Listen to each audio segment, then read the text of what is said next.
Assalamualaikum warahmatullahi. Bismillahirrahmanirrahim. Alhamdulillahirabbil alamin. Nahmaduhu wa nasta'inuhu wa nastaghfiruh. Wa na'udzu billahi min syururi anfusina wa sayyiati a'malina. May yahdihillahu fala mudilla lahu wa may yudlilhu fala hadiya lahu. Asyhadu an la ilaha illallah wa asyhadu anna Muhammadan abduhu wa rasuluh. Allahumma salli ala Muhammad wa ala ali Muhammad kama sallaita ala Ibrahim wa ala ali Ibrahim wa barik ala Muhammad wa ala ali Muhammad kama barakta ala Ibrahim wa ala ali Ibrahim fil alamin innaka Hamidum Majid. Rabbi shrah li sadri wa yassir li amri wahlul 'uqdatam min lisani yafqahu qawli, amma ba'd. Alhamdulillah, kita bersyukur kepada Allah SWT pada kita berkumpul lagi. InsyaAllah hari ini yang kelas mengajar kita berkenaan dengan ringkasan sahih, ringkasan tafsir Ibn Katsir dibuat Syekh Syakir rahimahullah. Mana kita tadi kita bincangkan itu, kita sampai kepada tajuk ayat 102 102 suratul Nisa. Okey.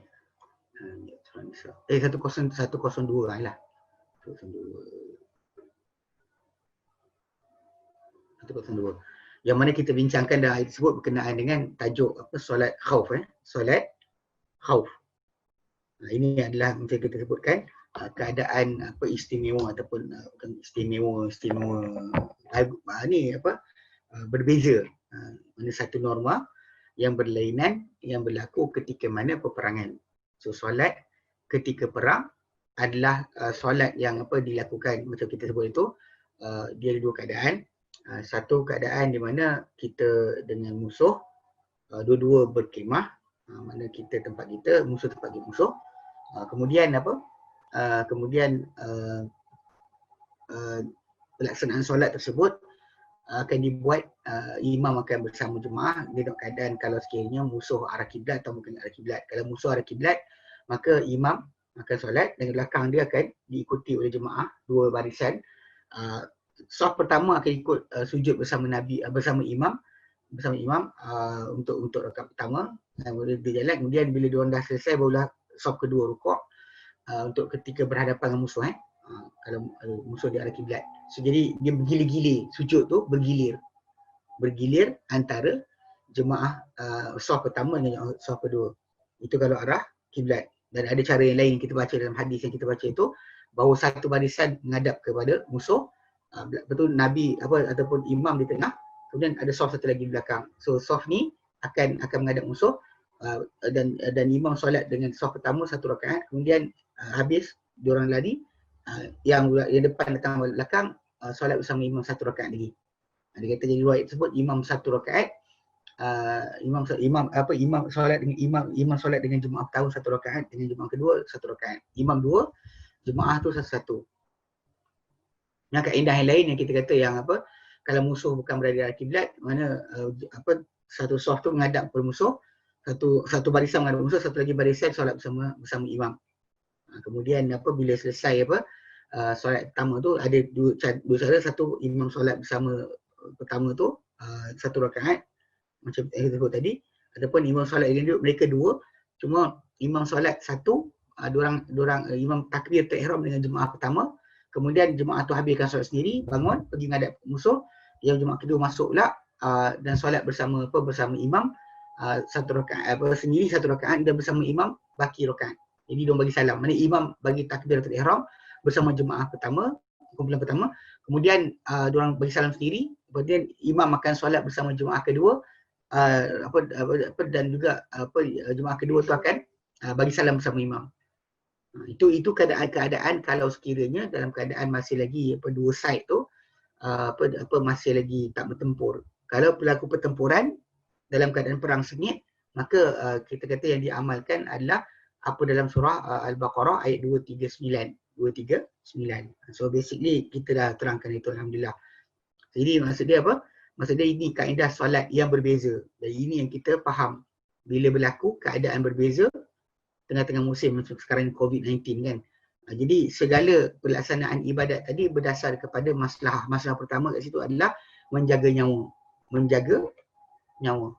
Memang Nabi sendiri SAW suruh kita berjarak daripada orang-orang yang sakit kusta. Memang penyakit berjangkit sendiri tak berlaku. Pasal penyakit tak boleh berjangkit sendiri. Dia mesti ada perbuatan kita. Kita terlibat dengan dengan ni macam contoh ada satu tunjuk dia National Geographic keluarkan. Dia ni nak faham tajuk apa? Bila dikatakan la adwa, tiada penyakit berjangkit. Tiada penyakit maksudnya penyakit tu berjangkit sendiri tak ada. Macam ni. Saya tukar nama dia.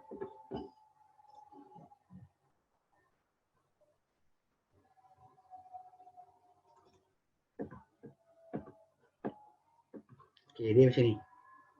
Fahamkan. Dia tak tunjuk gambar, tak nampak. Okey. Ni. Okey, dia daripada hadis Nabi kata la adwa, tiada penyakit berjangkit. Maksudnya tak ada penyakit berjangkit sendiri. Maksudnya penyakit tak boleh bergerak sendiri. Sebab tu disease transmission ni kalau kita tengok macam ni National Geographic keluarkan, dia ada direct, ada indirect, ada vector. Kalau direct ni maksud dia kalau dia kata person to person atau droplet lah. Maksudnya cair badan orang tu, badan daripada A ke B. Kadang person to person, kadang under pregnancy boleh berlaku. Okey, touch ke, sentuh ke sebagainya. Kissing. Okey, kemudian ada yang spread dengan batuk atau sneezing. Tu yang droplet. Kemudian ada yang indirect. Indirect ni kalau anda kata benda tu ditinggalkan kepada tempat. Kan? Contoh macam kalau anda kata najis ataupun inilah benda tersebut, makanan contohnya. Bila kita makan. Betul ada airborne, ada yang datang dengan tiupan udara, angin Kemudian ada yang datang dengan sentuhan tertinggal pada bekas-bekas tempat. Maksud dia kalau orang tu pernah pegang tu, kita pegang, kita kena juga. Tu indirect. Lepas tu ada vector. Vector ni ada makhluk lah. Contoh macam nyamuk tiruk, nyamuk gajah, nyamuk Aedes sebagainya. Atau lalat. Dia benda macam ni dipanggil vector lah. Pembawa. So 3 benda ni menunjukkan bahawa sebenarnya penyakit hanya berjangkit atau bergerak dengan tindakan kita. Sebab tu di akhir hadis yang Nabi kata tidak ada penyakit berjangkit. Nabi kata apa? Nabi kata wafirru minal majzumi kama tafirru minal asadi. Dan lari daripada orang yang kusta macam kamu lari daripada orang yang lari daripada singa. Itu menunjukkan bahawa social distancing tu memang Nabi yang ajar. Sebab itu kalau kata macam kita sebut tadi kan, solat perang ni sebenarnya dia adalah satu keadaan yang berbeza. Kalau anda kata keadaan tersebut bertukarlah. Dia macam masalah taharah lah. Taharah kan kalau anda kata Nabi kata as-sa'idut tayyib kan. Debu tanah yang suci adalah pembersihan. Mana alat bersuci seorang kamu sekalipun tak dapat air 10 tahun. Sekalipun tak dapat air 10 tahun. 10 tahun tak dapat air pun itulah pembersihan dia. Okey. Mana bila selagi keadaan ni berlakulah. Ada orang kata sampai bila kita nak solat berjarak. Sampai selesai masalah lah. Dan kalau dulu pernah berlaku penyakit ni, boleh berulang penyakit kali kedua dia akan datang, biasalah. Itu bukan benda kita nak sekat. Jadi dia akan hilang. Macam terbitnya matahari, akan terbenam juga matahari. Siang akan berakhir, hujan akan berhenti. Kita umat Islam ni yang percaya dengan qadar, kita tahu macam tu. Hanya orang-orang yang percaya teori konspirasi saja yang sibuk dengan kata benda ni tak baguslah, tak patutlah dan sebagainya. Kita tidak. Ahli sunnah wal jamaah, kita bergerak di atas dalil, bukan berada atas logik. Logik akal dipakai, itu gila panggil. Baik. Jadi yang tu kita bincangkan alhamdulillah masalah letakkan senjata pun kalau anda kata perintah dalam ayat berkenaan supaya jangan kita letakkan senjata, bawa senjata. Tapi kalau sakit kan, kalau sakit ataupun tak larat sebagainya ataupun ada gangguan daripada hujan ke apa, maka bolehlah letakkan senjata. Tak nak senjata tu kena air sebagainya, dialihkan. Okey. So, jadi itu yang kita faham tadi, kita baca. Baik, hari ini kita akan sambung 103 104. Baik, firman Allah Taala, A'udzu billahi minasyaitonir rajim. فَإِذَا قَضَيْتُمُ الصَّلَاةَ فَاذْكُرُوا اللَّهَ قِيَامًا وَقُعُودًا وَعَلَى جُنُوبِكُمْ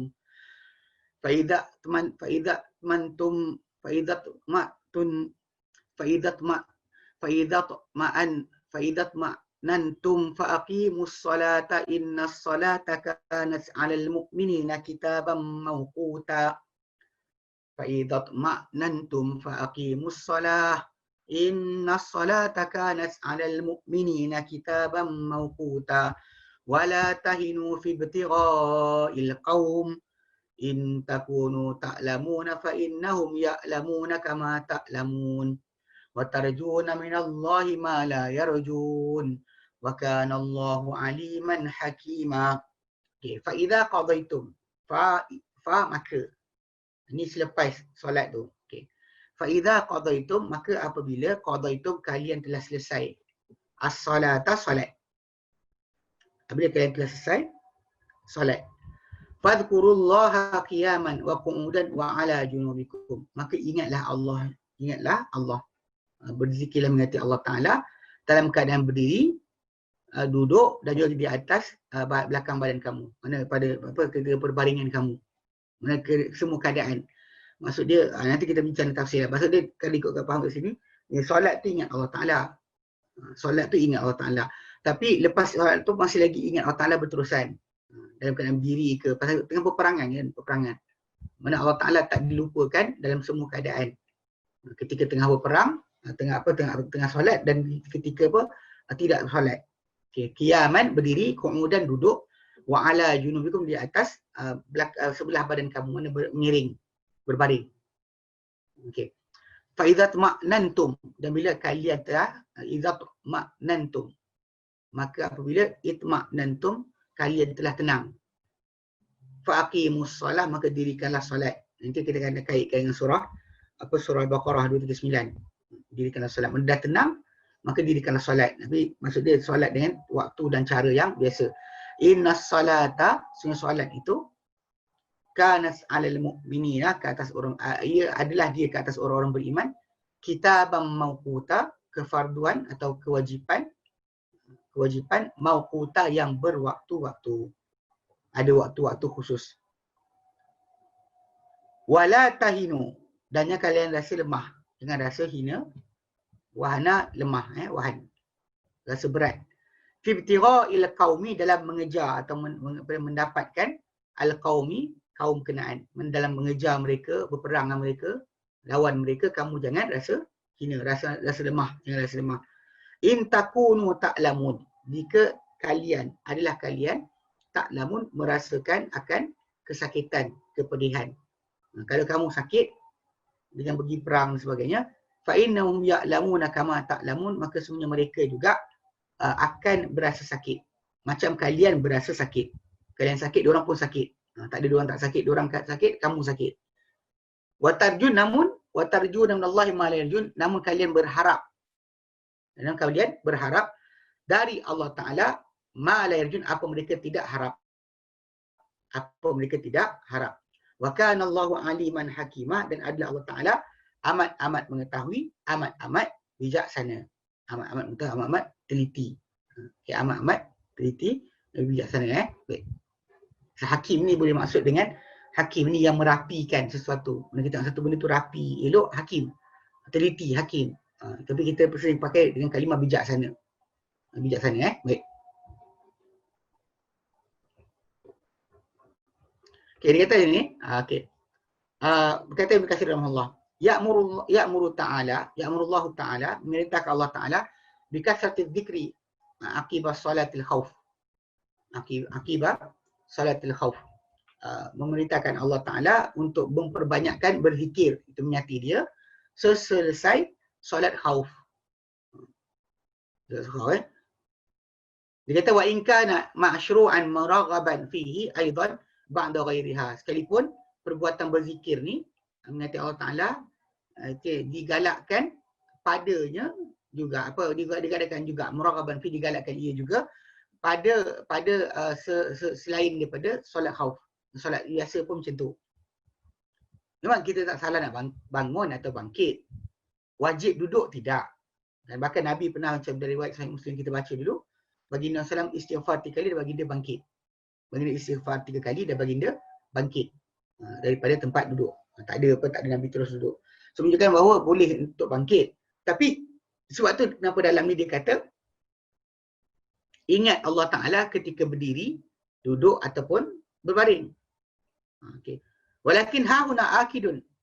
Akan tapi di sini lebih muakkad, lebih ditekankan. Lima waqa'a fiha min at-takhfifi fi arkaniha. Kerana apa yang terjadi pada solat khauf ni daripada peringanan pada rukun-rukunnya. Rukun ni kan kita kata sebutkan macam ketika mana pertempuran berlaku, Allahu Akbar, Allahu Hamidah, Allahu Akbar. Kita berpedang, bertempur pedang pun masih dalam solat. Berpusing badan pun masih dalam solat. Ini perbezaan. Sebab tu kita kena faham special condition akan mendatangkan special hukum. Dia bukannya sentiasa ketika waktu berlaku. Macam sekarang ketika COVID melanda. Masalah orang yang suka mainkan peranan macam kata boleh ditipu dan sebagainya, buktikan dulu. Cerita-cerita tak pakai. Ada orang kata, semua ada orang kata. Dia tunjuk diri dia, pergi tengah-tengah tu bagi orang COVID batuk. Kan? Dia tengah pakai PPE, kemudian tak kena. Saya tunjuk, saya tak kena. Saya duduk dengan orang COVID ni dah 10 hari. Tak kena penyakit. Buat macam tu, thumbs up kan, buat challenge ke, bagus. Kalau tidak cerita dia, orang kata. Sedangkan kita pula perbincangan kita sekarang ni, dalam konteks masalah dalil, kita ada dalil. Tentang boleh untuk distancing tu berlaku, ya, daripada dalil hadis Nabi. Daripada dalil Al-Quran. Pasal memang kita kena faham, bila dalam kaedah dia, bila keadaan yang berbeza, mendatangkan hukum berbeza. Sebab tu dia kata dalam solat khauf ni, berlaku peringanan yang sangat dahsyat.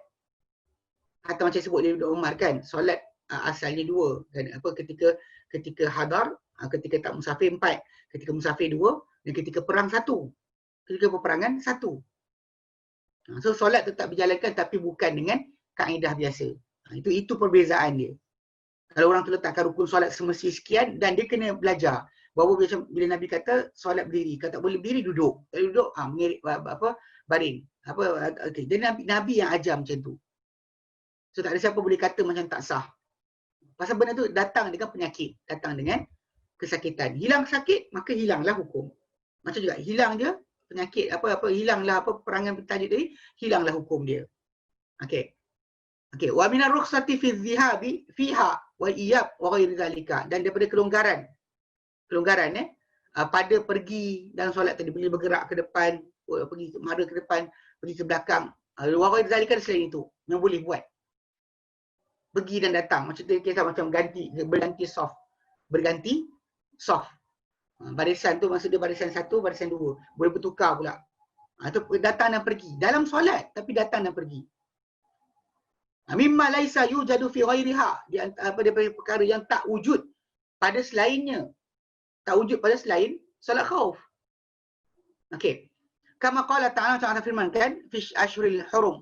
Macam Allah firmankan tentang tentang bulan-bulan haram. Pasal dia sama je, waktu lain pun tak ada, tapi ketika tu dia special. Fala tazlimu fihinna anfusakum, maka jangan kamu aniaya dalam bulan-bulan berkenaan akan diri kalian. Dia kata, wa in kana hadha manhiyan anhu fi ghairiha, sekalipun memang ketika waktu lain pun okey, dilarang. Macam itulah, macam ingat Allah Taala lepas solat biasa pun memanglah digalakkan, ditekankan, tapi di dalam lepas solat khauf tu lebih patut dibuat, lebih patut berterusan. Pasal kita masih lagi perlu pertolongan Allah Ta'ala, kita sangat terdesak pada bantuan Allah, maka ingat Allah Ta'ala tu tak boleh berhenti, tak boleh tukar ganti dengan pesta ke apa ke sebagainya. Itu antara perkara lah. Maksud dia macam bila kita memang waktu-waktu lain kita kena lawan maksiat. Yang kadang-kadang saya ni jugalah kan, macam kes macam baru ni anugerah bintang popular lah, apa benda itu tiap hari di televisyen tu. Sekarang ni tiap hari hiburan masih berjalan. Sabtu Ahad kan, waktu orang berehat di rumah sebagainya, ada lagi tayang cerita rancangan bukan sibuk menyanyi, orang ni menyanyi, orang tu menyanyi kan, dia macam bakat menyanyi ke, cuba bakat pukul orang ke. Saya tak faham.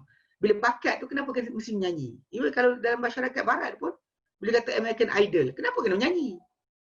Kenapa tak buat pandai menembak ke? Pandai apa, pandai buat ketupat ke. Benda ni kelakar pernah sekali dulu apa.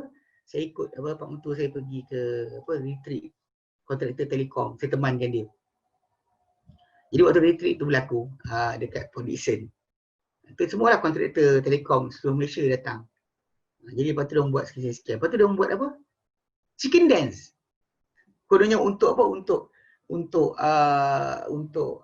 Kononnya orang ramai apa happy-happy. Jadi bila diorang ada suruh buat presentation, every group kena buat presentation untuk pembaikan apa program yang diorang buat tu. Jadi dah dalam grup tu saya yang muda, pak mentua yang dengan lain-lain tu kontraktor semua dah berumur. Jadi saya berhenti lah pakai PowerPoint apa buat PowerPoint dan sebagainya. Saya buatlah.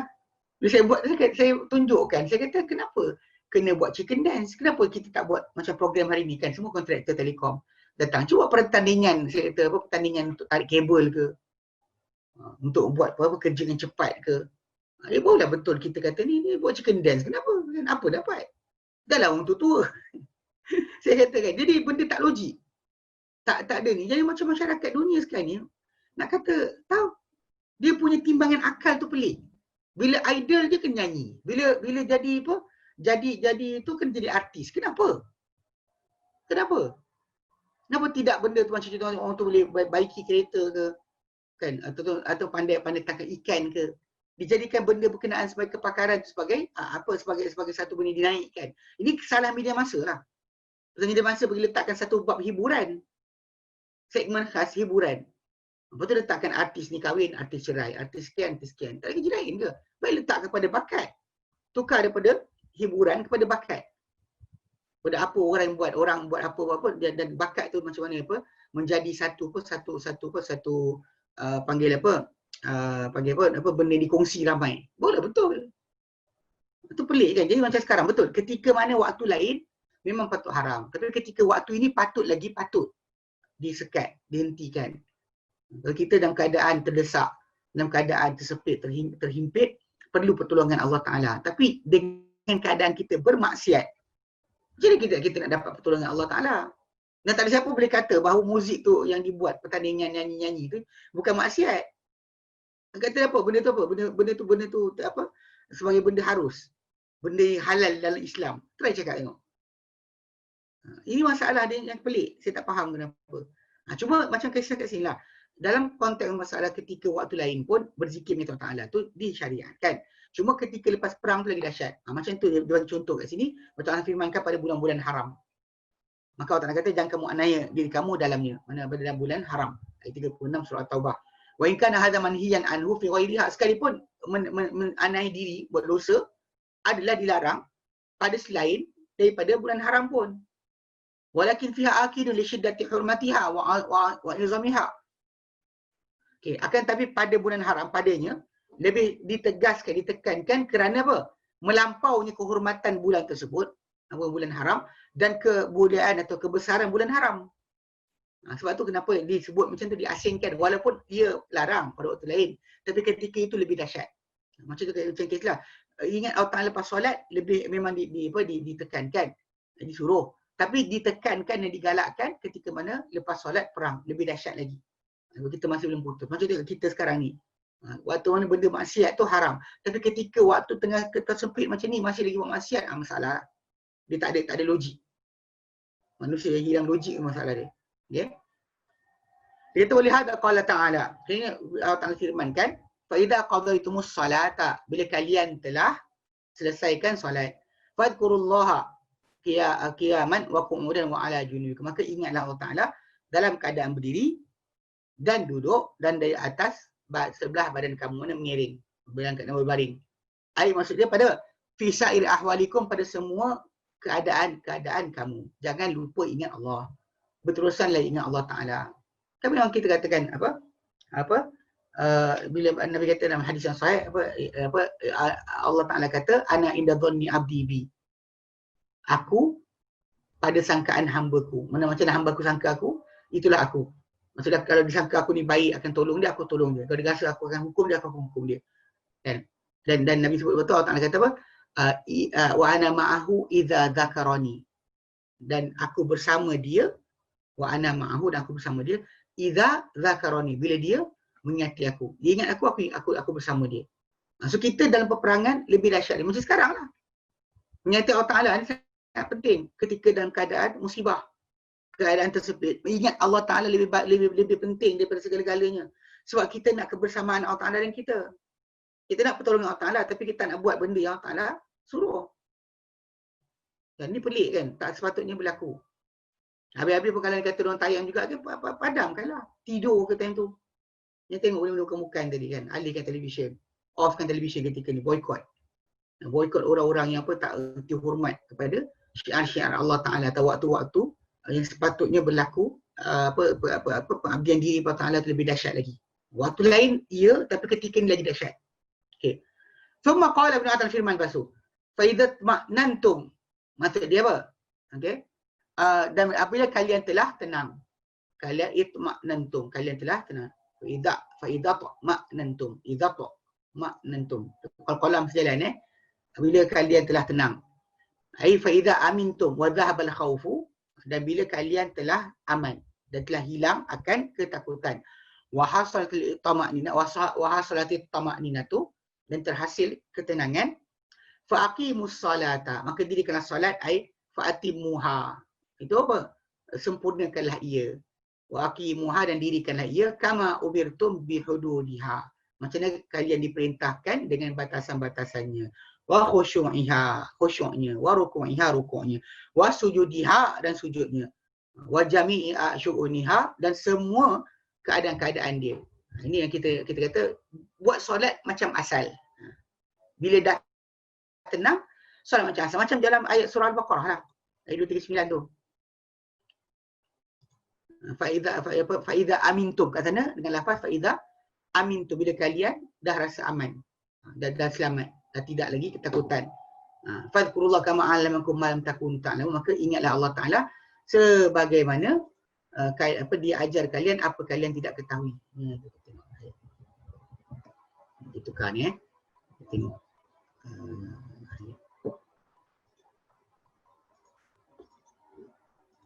Okey. Kita nak ambil sampai ayat 239. Pasal duduk kat situ lah ayat tentang solat khauf. 232. Okey. 239.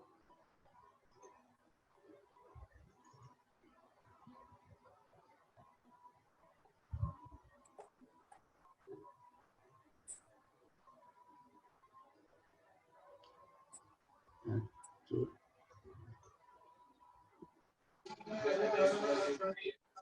Apa yang biar dia mikrofon tu? Okey.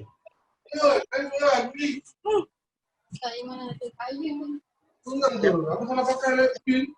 Oi, Memanglah, abang pula nak wifi. mute kan. Siapa yang admin mute kan? Pelik lah ni. Baik, ayat 239 suratul Baqarah. Okey. Kau tak ingat apa? Okey, dia start dengan mula 238. Hafidhu 'alas salawati was salatul wusta wa qumu lillahi qanitin. Peliharalah ke atas solat-solat dan peliharalah ke atas solat wusta, solat asar, dan bangkitlah kalian kepada Allah Ta'ala dalam keadaan tunduk, senyap. Fa in khiftum, dan jika kalian ketakutan, farijalan aw rukbana, maka boleh untuk solat dalam keadaan berjalan ataupun menunggang. Fa idza amintum, bila kalian telah aman, fadhkurullaha kama 'allamakum ma lam takunu ta'lamun, maka ingatlah Allah Ta'ala. Mana solatlah macam mana dia ajar kamu apa kalian tak tahu. Kita tak tahu solat tu macam mana. Jadi Allah Ta'ala dia ajar kita. So kita patah balik pada cara asal. Bila telah hilang sebab kan, maka musabab dia pun efek dia, bila satu benda tu cause dah hilang, efek pun tak adalah. Sebab tu kita kena sunaikan solat tadi dengan batasan yang betul. Tapi ketika peperangan tadi, ada itulah bahasa terungkainya kaedah biasa. Itu je, simple. Saya tak faham kenapa kan. Yang orang ni kata marilah kita bersama. Dia nombor kes naik. Dia orang kata tipu. Saya dia ada kawan office sekarang ni. Dia cerita dia baru ni dia punya adik ipar disahkan positif. Lepas ada orang dekat office dia balik Sabah, orang besar lah, somebody tapi tak sebut nama. Dia patut kena kuarantin, dia masuk dalam office juga walaupun dia patutnya kena kuarantin rumah sendiri. Lepas check di airport, walaupun kata negatif, awak tak campur orang sebab ketika tu mungkin belum lagi awak rasa apa tak masih negatif. Kadang-kadang benda tu jadi positif lepas tu. Dia bukan automatik. Bahkan dalam tempoh tu 14 hari. Jadi kaedah dia. Kaedah dia sekejap ada kot. Saya rasa saya letak gambar tu. Sekejap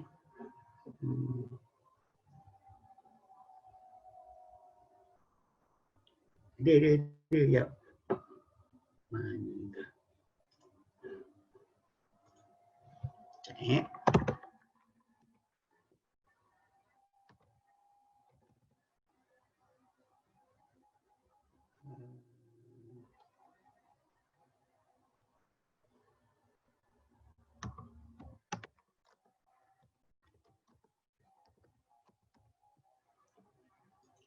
Dia ada gambar menunjukkan. Kita ni tak tengok ni pun.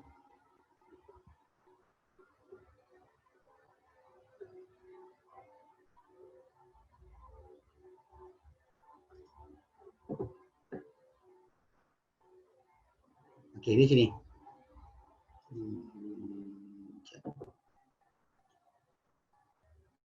Macam mana buat gambar? Sekejap.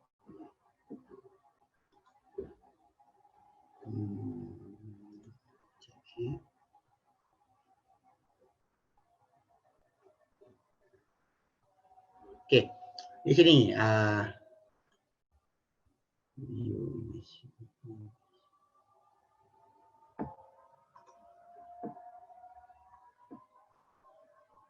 okey. Dia di sini bila ke orang tu kadang-kadang dia tak nampak gejala. Tapi dia sebenarnya ada tempoh dia, timeline dia panggil. Timeline tersebut kalau dia kata orang tersebut contoh macam ketika hari pertama, dia macam hari dia apa? Dia telah pun ada sebenarnya. Cuma benda tersebut tak zahir. Dia biasanya bergejala pada hari ke-10. Kalau dia kata dia check negatif pada hari pertama, kan? Hari ke-5 sebagainya. Tapi dia hari ke-8 dia pergi apa? Dia pergi apa contohnya macam apa? Jumpa keluarga dan sebagainya. Tapi dalam tempoh berkenaan dia exposekan. Jadi kawan ni dekat apa yang dia balik Sabah tu, dia memang balik tu dia check negatif dekat airport. Tempat check negatif. Tapi dia suruh duduk rumah. Dia tak duduk rumah. Dia bergaya datang office juga. So lepas tu dia infect kepada 9 orang kat office. 9 kat office. Lepas tu bila kan pecahan kawasan nombor naik. Jadi yang kawan office saya sekarang ni dia kata apa? Dia kata jadi pada hari yang adik dia dan adik ipar dia kena bawa oleh KKM pergi ke hospital pasal check positif kan, bawa ke hospital untuk rawatan, dia nampak naik nombor dekat setapak 2 orang. 2 orang tu adalah adik dia dan adik ipar dia. 2 orang tu adalah adik dia dan adik ipar dia.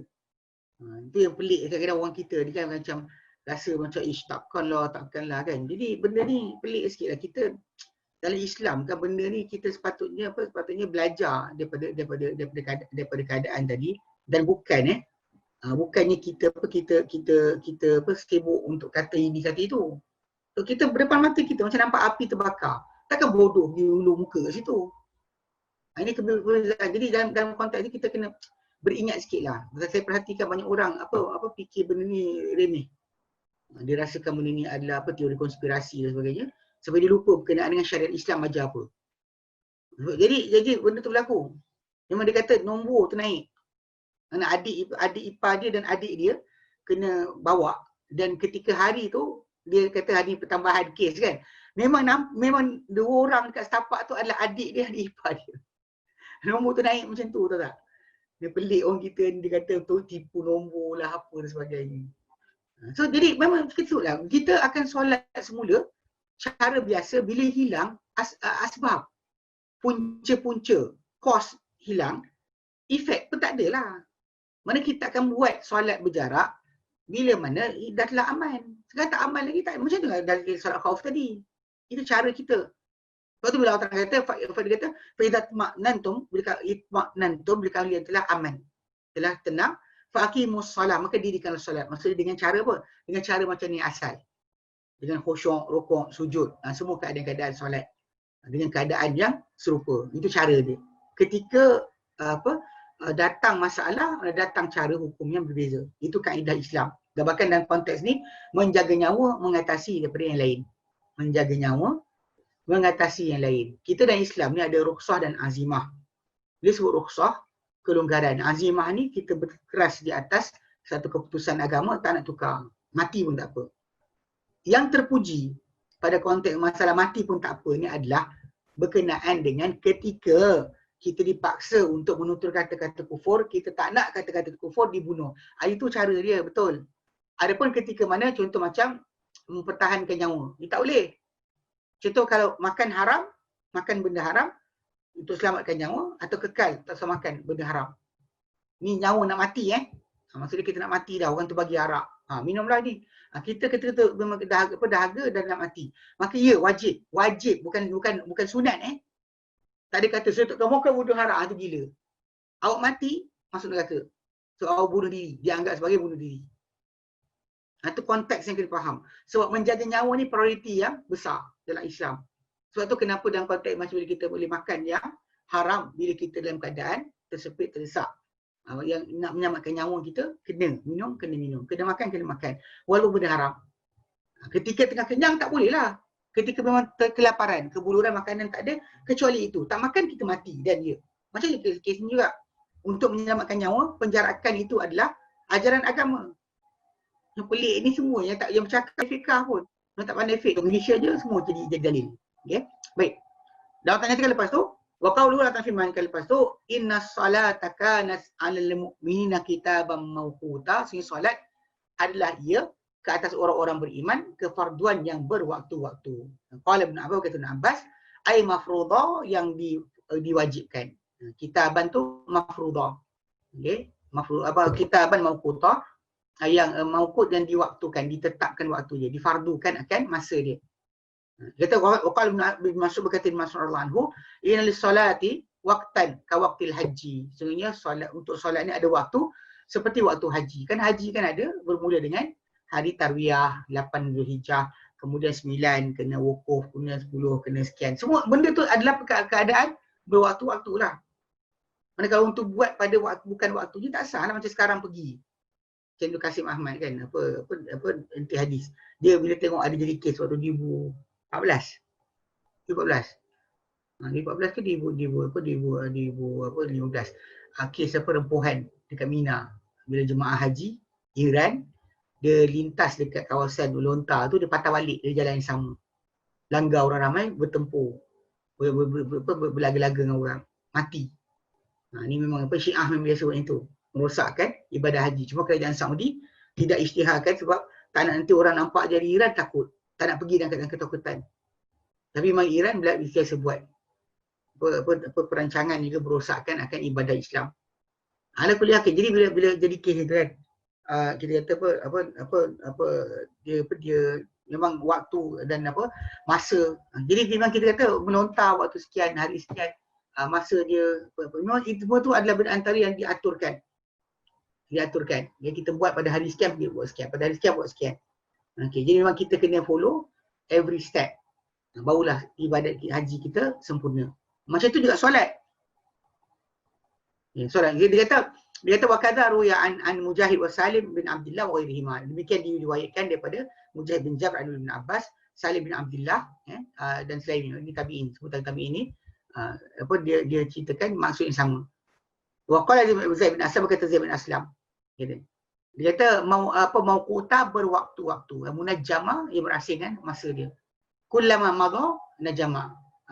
Kullama madha najmun ja'atuhum. Bila datang saja masa dia, maka diorang akan datangi dia, datang dia kepada mereka, datang dia kepada mereka. Yang ni kullama madha waktu ja'a waktu. Datang masa, habis masa ni datang masa ni. Dia macam tu. Ini antara dalil lah masalah solat yang yang diamalkan Islam ni macam waktu kita buat sekarang lah. Sebab kalau dia kata pada orang yang tak setuju dengan solat sebagai ibadat. Solat sebagai ibadat. Yang tadi tu Kasih Ahmad dia kata ni, Kasih Ahmad tu dia kata bila berlaku kes itu sepatutnya asing-asingkan haji. Haji tu kena asing-asingkan. Mana orang ni datang bulan lain, negara bulan lain. Dia tak adalah perempuan berlaku dia kata. Ni nama dia bodoh kan. Kebodohan yang berlaku. Sebab dalam konteks Al-Quran pun dia kata pegang Quran. Quran kata Al-Hajju Ashhurun Ma'lumat. Mana haji tu bulan-bulan tertentu, bukan semua bulan. Sebab tu tak boleh kita tunaikan haji pada luar daripada bulan dia. Dia dikatakan solution. Ni lah ikut sangat adat dia kata. Padahal sebenarnya benda tu Allah Ta'ala yang tentukan. Cuma nak faham macam mana pertentuan Allah Ta'ala. Jadi kat situ kena lihat kepada Nabi dan para sahabat. Dia satu benda yang kegagalan berlaku bila manusia ni, dia rasakan dia berhak untuk faham Quran dengan diri sendiri. Ini membawa kepada kesesatan yang sangat besar. Sebab bila kita terima Al-Quran, kita kena terima Quran tu dengan penjelasan Nabi. Sebab Allah Ta'ala sebut dalam Quran, dalam banyak ayat. Dalam surah apa, dalam banyak ayat Allah Ta'ala nyatakan. Contoh dalam surah apa, dalam surah An-Nahl ayat 44. An-Nahl 44 Allah Ta'ala nyatakan. Wa anzalna ilaika dzikra. Dan kami turunkan kepada Muhammad az-zikr, ingatan. Itu Quran Quran. Litubayyana lin-nas, supaya kau jelas kepada manusia, ma nuzila ilaihim, apa turun kepada mereka. Supaya kau terang pada manusia apa turun pada mereka. Maksud Nabi kena terangkan. Macam dalam ayat lain Allah nyatakan dalam ayat surah dia lupa nama surah dia. Nombor ayat ni juga. Okey.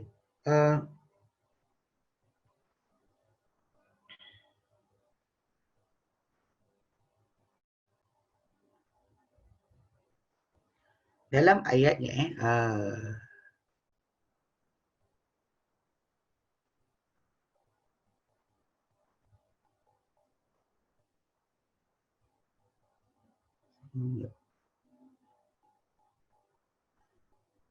Allah Ta'ala perintahkan untuk Nabi terangkan Al-Quran. Okay, dalam ayat Nahlu, dalam ayat 64 surah An-Nahlu.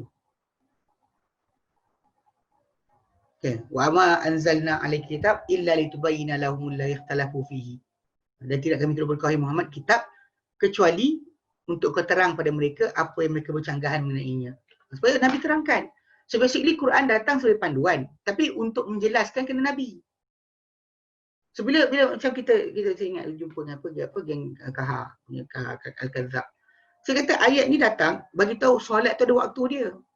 Kena terima tu dulu. Terima. Dan siapa nak jelaskan waktu tersebut? Saya kata, siapa boleh jelaskan waktu berkenaan?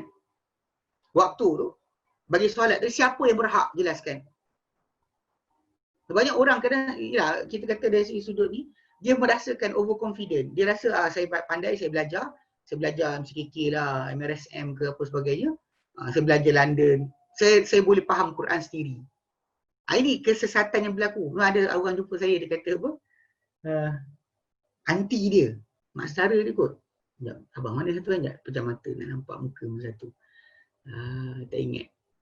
Ada seorang abang tu jumpa saya. Dia kata mak saudara dia memang pergi datang kelas. Okey. Jumpa. Mak saudara dia datang, saya ingat muka dia. Dia datang kelas. Kelas pengajian agama dia datang. Datang kelas harfiah Ustaz A, Ustaz B, Ustaz C. Belajar faham Quran. Tapi boleh kelakar dia tinggal solat. Dia kata solat tak perlu. Dia kata. Cerita kelakar dia belajar Quran. Pasal kes Quran tadilah. Kita bukan masalah-salahkan Quran. Sebab memang Allah Ta'ala datangkan Al-Quran kepada kita untuk ujian. Allah Ta'ala pernah sebut, saya pernah jumpa seorang abang tu, dia pun suka tafsir Quran sendiri. Dia kata, takkan Quran datang untuk sesatkan kita. Saya kata Allah Ta'ala sebut dalam Quran, ya. Dia kata, besar pula. Saya kata apa? Dalam surah Al-Baqarah ayat ke-25. 26.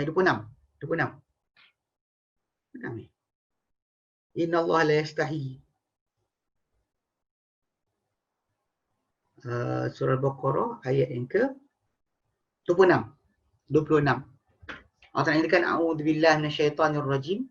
Innallaha la yastahi an yadriba mathalan ma ba'udatan fama fawqaha. So Allah tak rasa malu untuk perumpamaan sekecil-kecilnya macam nyamuk atau apa lagi kecil atau lagi besar dari nyamuk.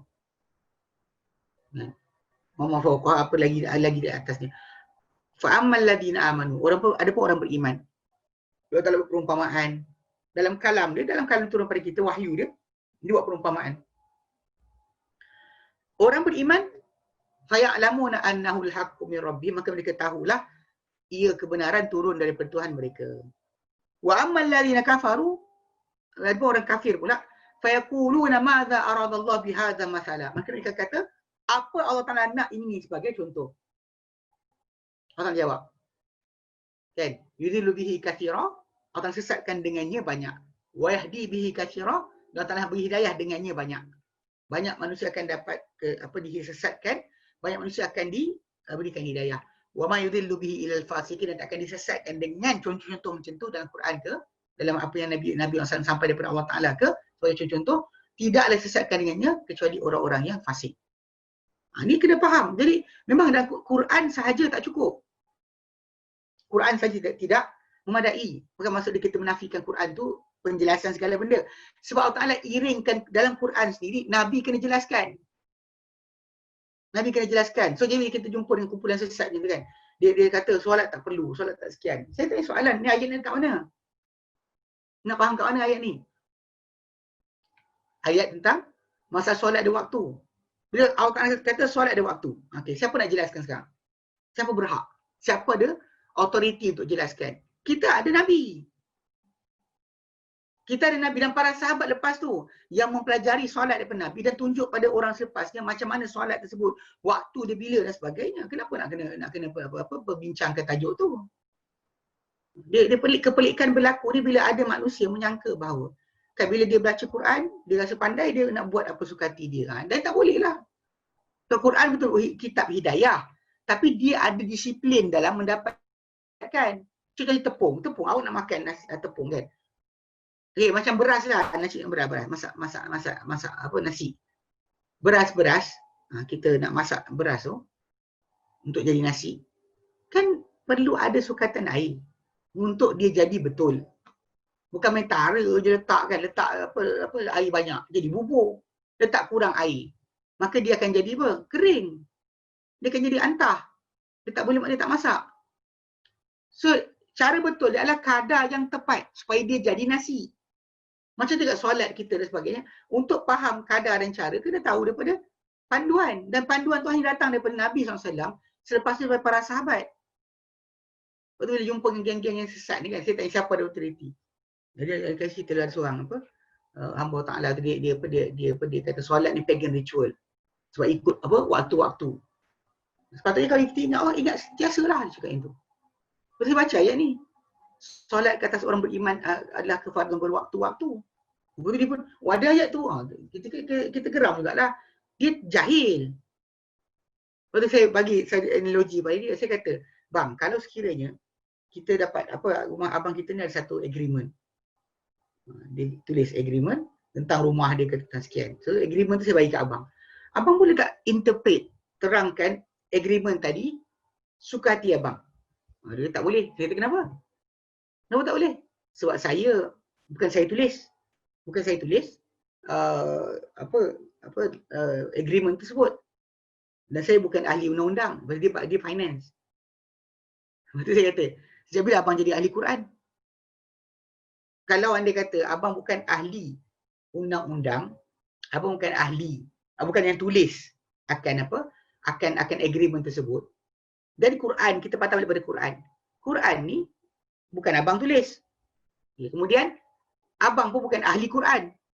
Jadi abang interpret suka hati apa-apa? Saya tanya. Nah, kalau abang bukan ahli Quran, bukan abang tulis Quran, dia abang cakap apa-apa?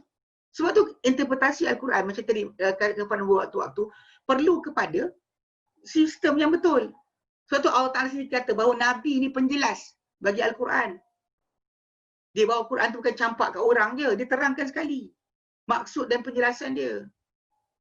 Ini problem kita bila ada orang ni kan. Jadi bila sebut tentang berwaktu-waktu tadi, dan nak tahu waktu tu macam mana? Tanya pada geng-geng apa yang tak solat dan tak nak solat. Tanya dia.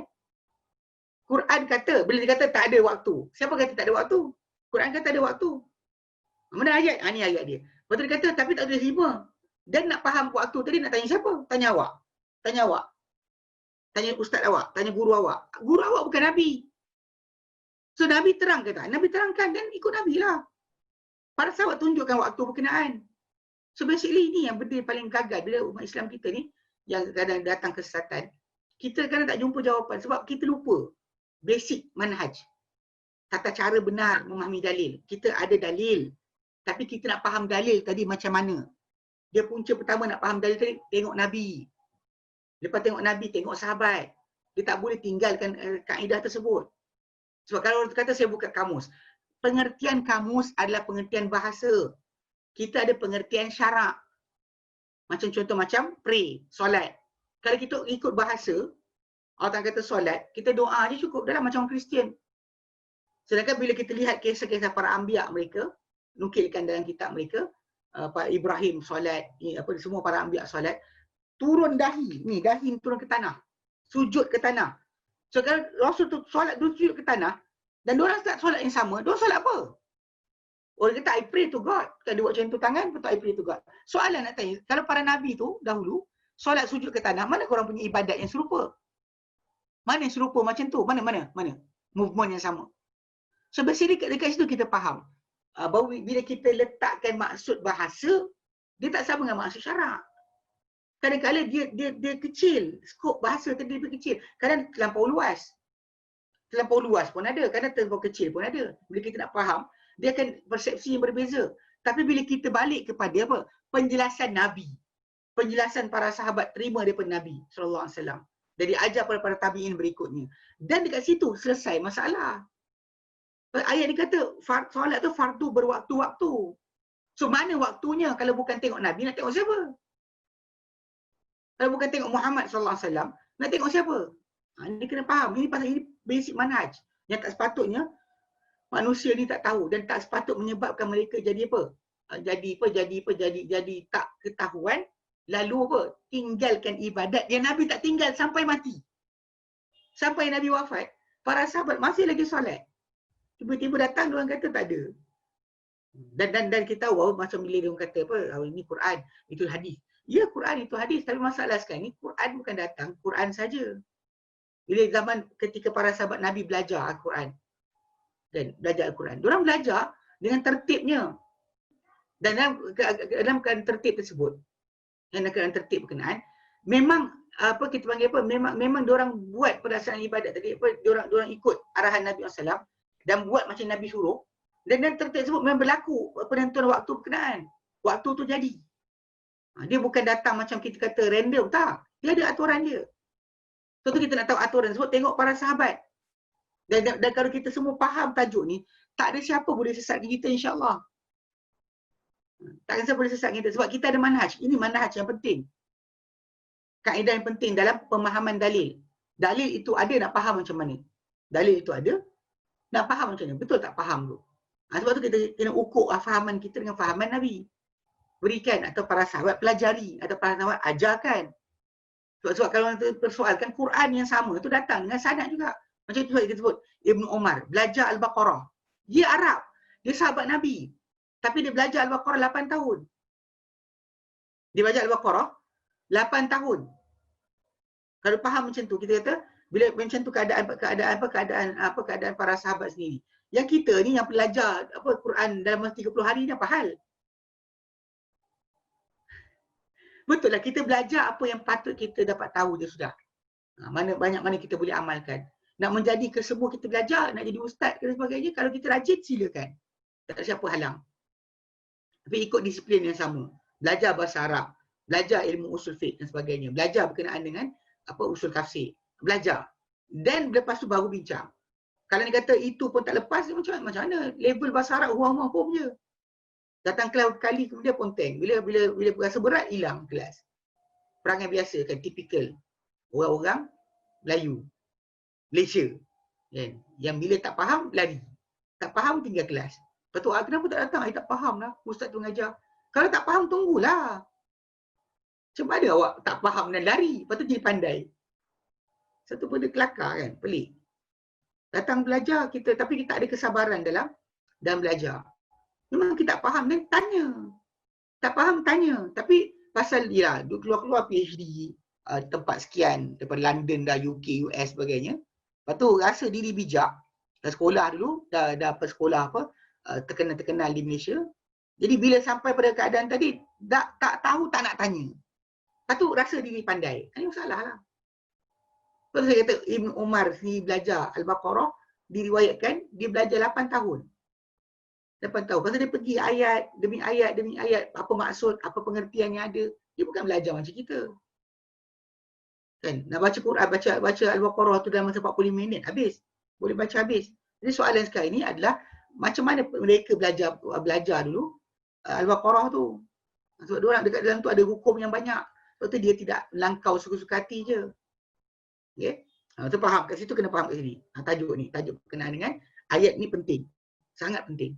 Kalau kita jumpa orang tak nak solat kan. Dia tanya, apa solat? Bukan ada solat waktu dan solat dan Al-Quran. Saya kata, ni ha. Kalau dia kata berwaktu. Ya, okay, sekarang nak faham waktu tu macam ni. Kalau dia kata, ni ada waktu tapi tak beritahu. Betul? Soalan sekarang, nak tanya siapa? Nak tanya Kahar? Nak tanya sekian? Tanya siapa? Kita tanya Muhammad, kita tanya pada apa Muhammad bawa. Sebab dia macam kita sebut ayat 44 An-Nahl tadi, litubayyina linnas wa anzalna ilaika dzikra, kami turun pada kau dzikr itu Quran, litubayyina linnas, supaya kau jelas pada manusia. Ma nuzila ilaihim, apa turun pada mereka. Nabi kena jelaskan. Nabi kena terangkan. Bukannya orang ramai kena faham sendiri. Apa dia orang faham macam huwa humahum, tak payah terangkanlah. Min ila an ala fi rubah huruf jar, tak payah terangkan. Alladina, tak payah terangkan. Tak payah terangkan. Itu benda-benda tu memang kita faham, basic dia memang semua orang akan tahu, akan faham. Soalan YouTube, Ustaz, saya dengar dari golongan berhaluan kiri, wabak waktu zaman Nabi dah ada dan Islam sudah ada SOP ketika wabak. Kenapa dalam solat kita masih kena SOP WHO? Macam mana wabak zaman Nabi? Cuba cerita kisah. Orang garang. Ini kan saya kata tak bijak kan, kata masalah pula. Zaman Nabi hidup, Nabi cuma beri panduan. Omar punya zaman berlaku. Cerita kelakar dia. Yang orang baca kisah berlaku, tahun Amwas di Syria. Ketika berlaku wabak penyakit tu, Gubernur Omar di Syria ada Abu Ubaidah bin Jarrah. Abu Ubaidah Ibn Jarrah. Yang mana dia orang yang Nabi kata orang paling amanah umat ini. Dia orang yang dalam peperangan Badar terbunuh bapak sendiri. Sebab bapak dia serang dia dalam peperangan Badar, bapak dia kejar dia. Dia elak, tak boleh dah terbunuh bapak dia sendiri. Ini Abu Ubaidah bin Jarrah. Umar kata kalau ketika Umar akan tikam perut nak mati, Umar kata kalau Abu Ubaidah bin Jarrah hidup, aku dah antik dia. Tapi Abu Ubaidah bin Jarrah dah mati. Mati ketika wabak penyakit di dalam pemerintahan Umar. Di Syria, di Amwas, ya, Syria. So dia dengar kisah dia. Ni kisah SOP yang berlaku. Dia pasal kita tak baca habis lah ni kisah SOP zaman Nabi. Apa benda best ni? Cerita sikit. Buka kitab sirah mana buka. Hadis Nabi cuma ada lafaz tentang kalau kamu dengar satu penyakit tu berlaku, kamu dalam, kamu jangan keluar. Kamu kat luar, kamu jangan masuk. Itu je Nabi ajar. Yang Nabi maklumkan pada kita, jangan keluar daripada negeri, bahkan daripada rumah. Jangan keluar rumah. Tahu tak? Ikut pada SOP yang Nabi letakkan, dan keluar negeri, satu riwayat Bukhari, kali riwayat Ahmad, dan keluar rumah. Itu mungkin kita boleh bergandingkan hadis tadi dengan keadaan severe tak severe. Ketika tengah keadaan kurang, mungkin boleh keluar tapi yang keluar negeri. Tapi ketika keadaan sangat dahsyat, yang keluar rumah langsung. Dan memang beramal macam tadi. Okey, jadi ketika mana kisah yang berlaku tahun Amwas di Syria, Omar ketika itu nak masuk. Tapi ada kumpulan kata jangan, kumpulan kata ya. So Omar pun panggil mesyuarat golongan muhajirin awal, ahli Badar, Ansar dan sebagainya, tanya. Jadi keputusan diorang suruh jangan masuk. Okey, kisah dia macam tu Tapi ketika mereka mesyuarat, lepas mereka mesyuarat, Abdurrahman bin Auf datang. Dan dia datang, dia bagi tahu hadis Nabi. Maksudnya semua orang tak pernah dengar kisah tu, tapi Abdurrahman bin Auf dia dengar daripada Nabi SAW. Nabi kata, kalau kamu dengar dia berlaku pada satu negeri, kamu jangan masuk. Kalau kamu kat luar, kalau kamu kat dalam, kamu jangan masuk, jangan keluar. Kamu di luar, jangan masuk. Okey, ini yang batasan dia. So maksudnya itu yang ilmu yang Nabi bagi tahu. Okay. Kemudian Abu Ubaidah bin Jarrah mati. Dia take over pemerintahan lepas tu adalah Muaz bin Jabal. Tu Muaz bin Jabal mati dekat situ dekat ketika wabak penyakit kenaan. Kemudian Umar lantik Amr bin As. Ni baca kisah macam mana Umar lantik Amr bin Amr bin As asalnya Mesir. Dilantik Luqman untuk take over pentadbiran di Syria. Jadi bila datang Amr bin As, dia suruh orang ramai suruh keluar daripada bandar tu, duduklah dekat gunung-gunung atau lembah-lembah, jangan berkumpul. Jangan berkumpul. Jangan berkumpul. Serius. Jadi ada orang tengah-tengah ramai tu bangkit, sergah dia. Sergah dia. Dia kata kau dulu ketika Nabi tengah berdakwah, kau pernah jadi, kau bukan Islam pun. Engkau tak begini, kau tak betul. Abu Jarrah Amr bin As tak lama lah ikut jadi sahabat Nabi. Dia Islam tahun ke-7 Hijrah. 7, 8, 9, 10, 11. At least kita kata 3 tahun ke 4 tahun je, 3 tahun je dia bersama Nabi sallallahu alaihi wasallam. So kalau dia bersama Nabi 3 tahun, orang yang duduk lama mesti kata macam apalah. Baru 3 tahun dengan Nabi, tiba nak pandai buat hukum. Dia kata suruh keluar. Dan ketika tu Omar terima pendapat dia. Maka orang ramai semua tinggalkan bandar. Tinggalkan bandar, duduk atas gunung, dekat lembah, cari tempat, jangan bergabung. Sampai selesainya wabak penyakit tu. Bahkan kata-kata dia yang masyhur adalah, dia kata wabak penyakit ni macam api. Taun ni macam api. Dia macam ni api. Dia makan kayu bila kayu tu bersama. Bila kayu tu berjarak, dia tak boleh makan. Dia suruh orang berjarak. So soalan, ketika tu agak-agak masjid tutup ke buka? Dia halau orang keluar. Jangan duduk sekali kat dalam tengah bandar. So duduk dekat puncak gunung, duduk dekat dalam lembah, jangan campur orang. So bila dia arahkan dan benda tu berhenti dengan sebab arahan dia. Jika tidak, orang ramai ketika tu akan sibuk nak berkumpul lagi, nak solat lagi, berjemaah. Kita kelakar kan? Jadi baca betul-betul. Saya kata SOP WHO. Ni SOP daripada para sahabat Nabi sallallahu alaihi wasallam. Ni dia kata apa? Social distancing tu adalah memang ajaran Nabi. Nabi suruh berjaraklah. Apa masalah dia? So kita gabung ketika masalah berlaku. Tengah berlaku sekarang. Unless orang yang kata tak ada ni buktikan. Tolong buktikan. Ataupun contoh macam celah, awak tengah duduk kat rumah kan, datang orang daripada hospital Muslimat Bunuh nak datang rumah awak tanpa pakai pakaian keselamatan, dan memang dia COVID pun. Datang nak buat makan kat rumah. Sila buat. Sila terima orang tu masuk rumah awak. Ini sekarang cakap je. Semua sekali rumus dan sebagainya. Islam tak bina di atas sangka-sangka. Fakta. Dan faktanya para sahabat Nabi suruh keluar. Jangan bergabung dekat dalam satu tempat. So dengan jelas dia bila duduk atas bukit dekat dengan lembah tempat lain, tinggalkan bandar. Bandar tu dia duduk satu ada family. Macam kalau siapa ada kat situ, kena kat situ je lah. Dia tak pergi ke tempat lain. Katakanlah okey, lembah ni katakan ada orang. Kena. So orang kat sini habislah, tapi tempat lain tak kena. Faham tak? Daripada macam kita buat sekarang buat PKPD. PKPD diperketat. Mana satu kawasan tu dihalang daripada bercampur dengan orang lain. Ini memang berlaku para sahabat buat. Ni setiap benda tu akan berhenti. Dia tak akan merebak lagi. So kalau kita faham dari situ, ini ajaran Nabi dan para sahabat. Siapa kata bukan ajaran Nabi dan para sahabat? Siapa kata ajaran WHO? WHO tak suruh solat lah, bodoh betul lah. Geram saya. WHO bukan ajar kita solat. WHO ajar kita untuk tak Islam pun. Yang tajuk kita sekali, kita tahu penyakit tu ada. So apa keputusan kita nak buat? Itu cara kita. Dalam kisah usul fiqh ni kita belajar, kita ada kondisi, ada keadaan. Apa patut buat? Contoh macam tak boleh solat berdiri, nak duduk macam mana? So kita belajar macam tu. Macam naik kapal terbang. So jangan solat kat atas terbang macam mana? Tunggu sampai mendarat. Kalau mendarat solat kat atas tu ikut WHO, ke apa? Contoh macam apa, kapten kapal kata duduk. Atas kapal terbang. Kapten kapal kata nyalakan lampu, kapal suruh duduk kan? Kat seat masing-masing. Kau mengayau juga. Kan duduklah okey. Kata, tapi saya nak solat. Biarlah, saya tak suka dengan SOP kapal terbang. Terpulang awak lah.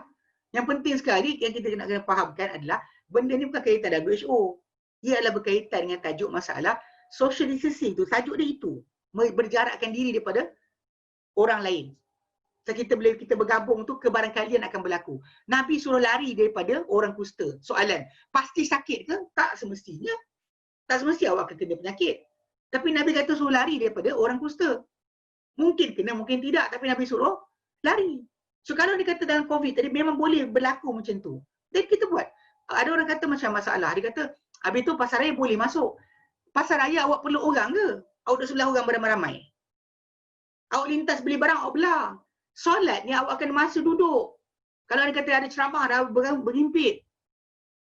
Kalau anda kata dibiarkan ceramah tentang SOP jumlah tadi, orang akan ramai-ramai datang masjid dan surau dan akan berkumpul balik. Jadi macam tabligh tadi tu. Faham tak? Pasal kita kan duduk sekejap. Kita kan bukan beli barang, keluar. Kita kan duduk situ. At least kalau anda kata orang nak kejar pahala untuk duduk tunggu solat sampai solat berikutnya. Lepas Zuhur tunggu sampai Asar. Lepas Maghrib tunggu sampai Isyak. Atau lepas Asar tunggu sampai Maghrib. Duduk dah lama dan orang lama pula duduk situ baca Quran dan sebagainya. Lagi yang menambahkan sebab. Tak faham ke? Kadang-kadang nak katakan bila orang teori konspirasi ni, saya kata bodoh kan masa marah. Tapi basically bodoh lah.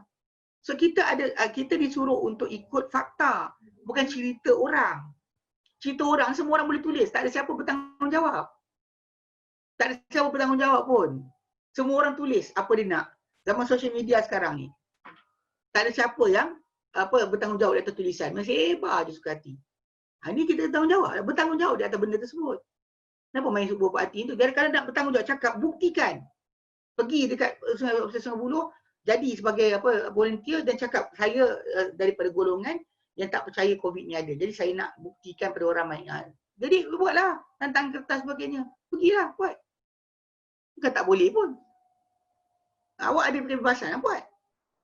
Okey, ini masalah kena faham. So basically kalau kita faham kat sini kan, bila kes apa yang saya sebut tadi kan tentang tajuk tahun Amwas di Syria tu, memang itu yang berlaku, itu terjadi. Mana Amr bin As dia suruh orang scattered, suruh orang asing-asingkan diri, duduk kat atas bukit. Memang ada orang lawan dia ketika tu. Hujah balik pada dia, engkau dulu kafir ke apa masuk Islam. Kau tahu apa macam itulah persoalan ni timbul ke kawan sebut. Jadi Amr bin As kata apa?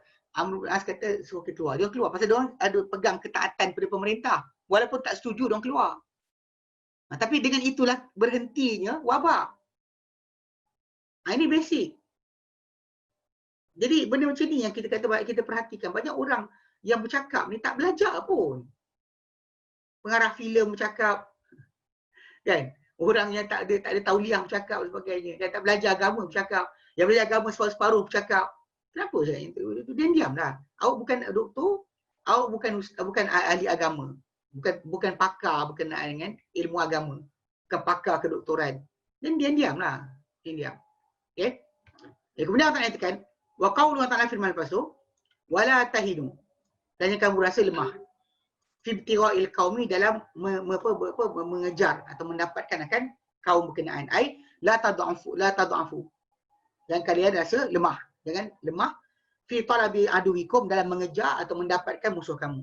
Bal jiddu fihim wa qatiluhum, bahkan bersungguh-sungguhlah pada mereka dan perangilah mereka. Wa qu'udu lahum kull marsad, dan tunggulah mereka pada setiap tempat penantian. Tunggu untuk ambush dia orang. Okay. Sebab apa? Kamu jangan rasa lemah. In takunu ta'lamun, kalau kalian semua rasa kesakitan. Rasa sakit, akan rasa pedih sakit. Fa innahum ya'lamuna kama ta'lamun. Maka mereka juga akan rasa sakit macam kalian sakit. Sama. Kita sakit, dia sakit juga.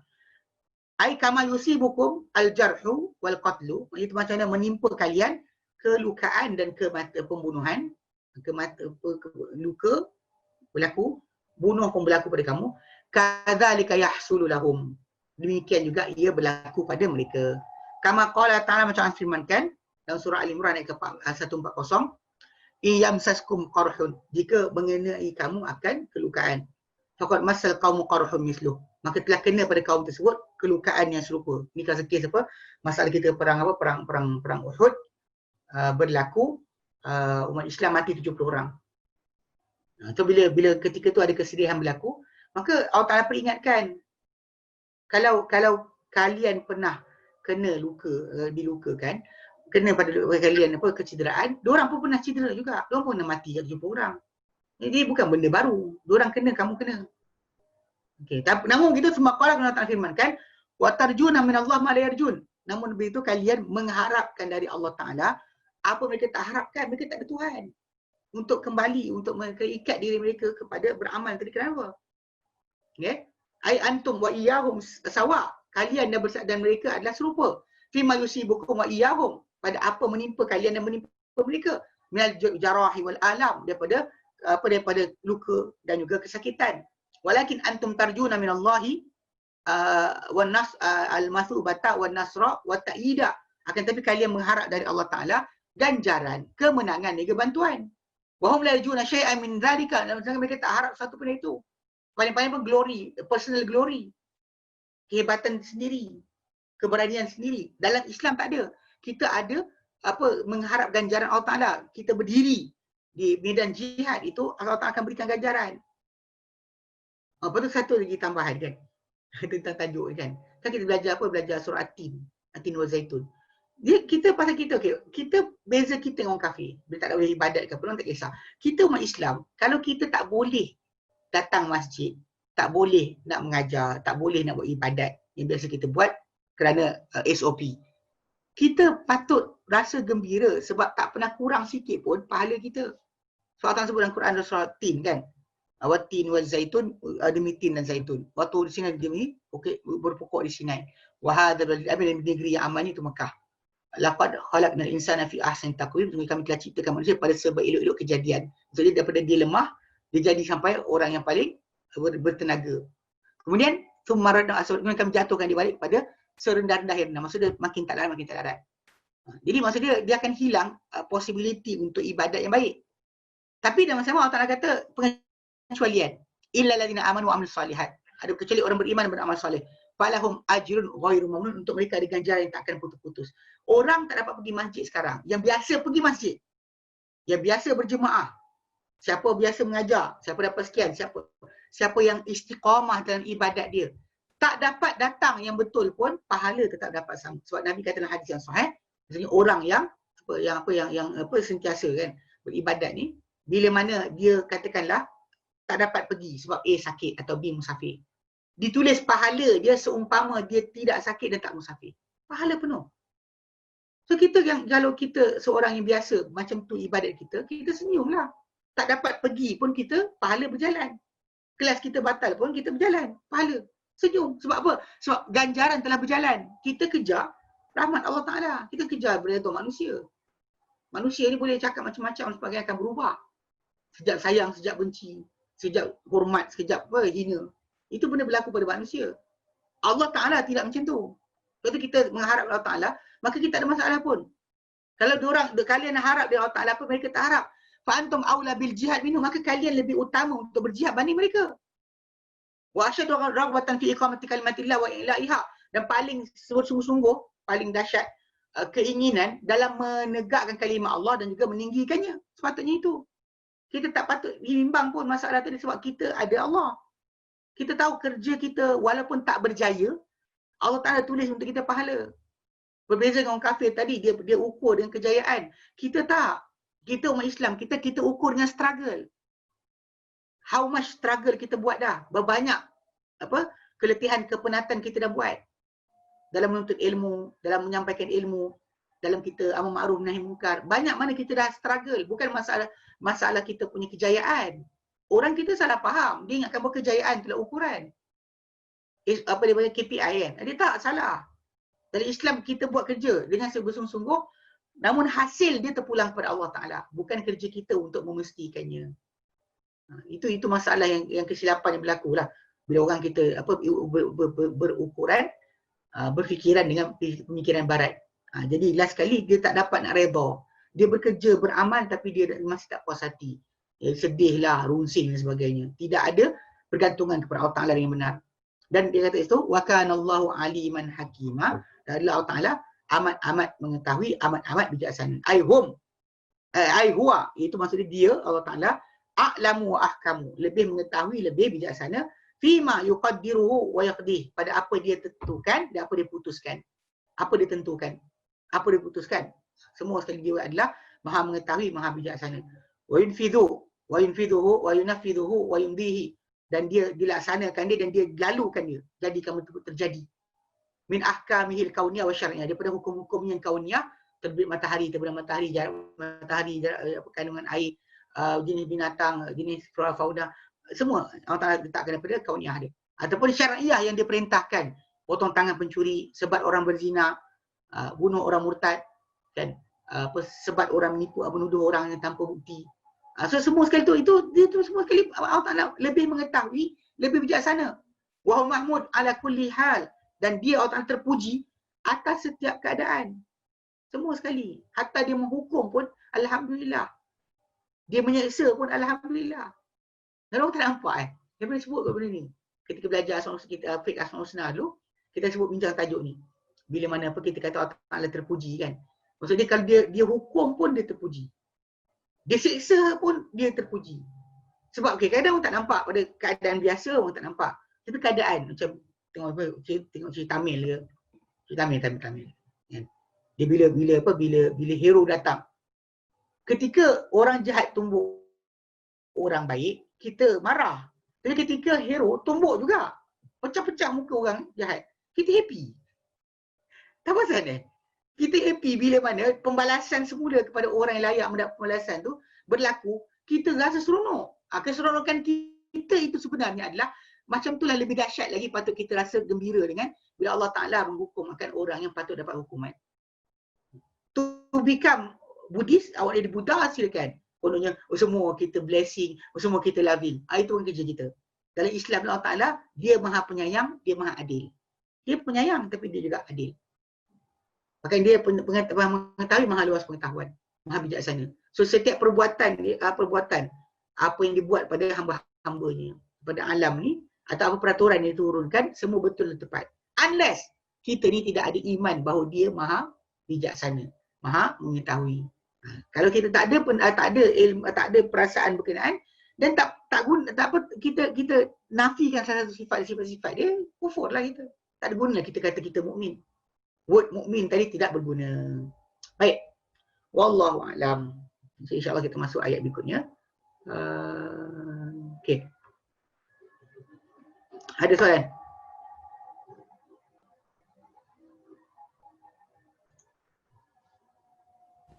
Tak ada dah Ustaz. Ada kita berhenti sini. Wallahu a'lam. Wa sallallahu ala sayyidina Muhammad wa alihi wasallam. Alhamdulillahirabbil alamin. Assalamualaikum warahmatullahi wabarakatuh.